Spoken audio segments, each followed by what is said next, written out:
probably the most common technical issue that we see, and this is in facilities of all different types and all different places, is pH management errors causing problems with the irrigation system. And this happens in a couple of very classic and predictable ways in different facilities, but I'll walk through a couple of the ones that I see most commonly. A big one is when a facility is using an inline pH meter rather than measuring pH at the dripper or the batch tank. And this causes problems because certain pH chemicals take time to fully exert their pH raising effects. So, for example, you can inject your pH up, and if you measure the pH of the nutrient solution right away after injecting, it's going to give you one reading. But if you wait 15 minutes and you measure it in the batch tank, it's going to give you a much higher reading because it's had time to exert its effects. So what can happen is facilities are targeting a certain pH. Let's say they're targeting 5.9 or 6.0, and they're looking on their inline pH meter and they're adjusting slowly their little injection ratios so that they can try to hit it.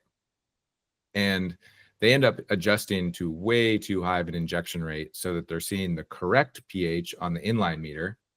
But then in the batch tank, maybe they're seeing 6.3 or 6.4 because all of that's landing. It's continuing to exert its effects. The pH is rising. And if that happens, you're going to run into instantaneous problems like we were talking about earlier.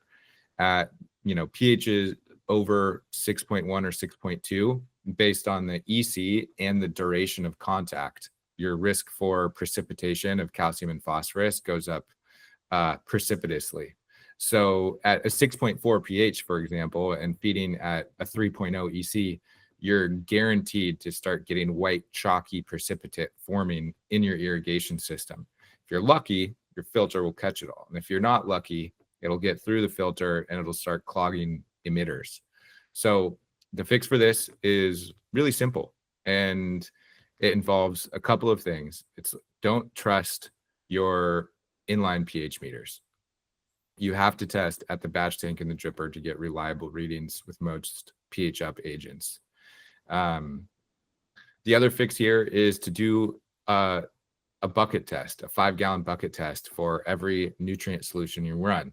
So if you're running front row stack recipe 3.0 EC, mix up 5 gallons of that without any pH adjustment, and then very slowly add your pH up in small amounts, measuring exactly how much you're using and giving adequate mixing time.